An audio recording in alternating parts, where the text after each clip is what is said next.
What is Pharmacare? According to Health Canada, Pharmacare is a publicly funded universal prescription medication insurance plan that will guarantee prescription drugs at an affordable price for all Canadians. This will aim to ensure access based on need and not the ability to pay. This will also hopefully reduce inequities in treatment, such as income, access to health services, and genetic inequities. Who will benefit from this? This policy will impact all Canadians with a valid Canadian health insurance card in maintaining their physical and mental health. Low-income people and communities will benefit from such a policy. Currently, 3 million Canadian citizens do not fill their prescriptions due to costs.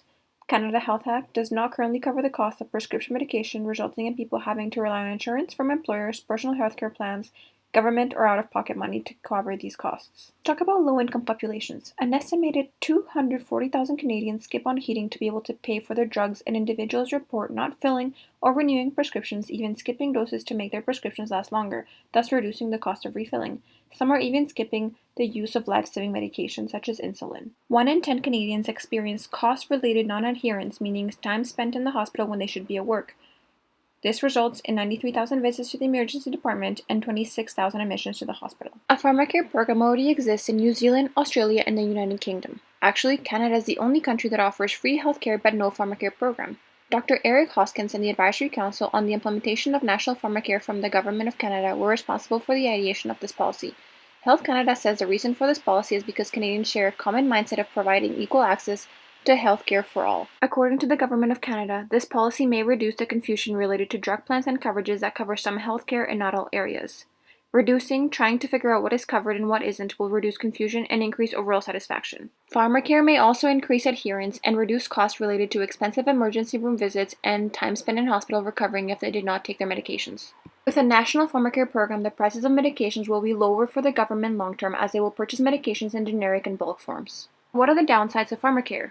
Taxes may rise in order to implement Pharmacare program. Even though 91% of Canadians support the idea of Pharmacare, 70% of them do not want the increase of taxes that would come along with this. In addition, the implementation of this policy would also require all provinces and territories to be on board with the federal government, as it will be the responsibility of the provinces for officially implementing it with funding from the federal government. Finally, a concern of the risk of a drug shortage due to the decrease of competition within the drug market may increase delay in receiving treatment. This may also risk less development of drug therapies and less options for patients, which can be fatal. These critiques in mind, this policy will do what it's intended to do, as we have seen this be successful in the past in other countries, according to Fraser Institute. For example, in France, this program increased patient compliance, was beneficial for people considered low income with chronic illnesses and life-threatening illnesses. However, this did increase costs for the government.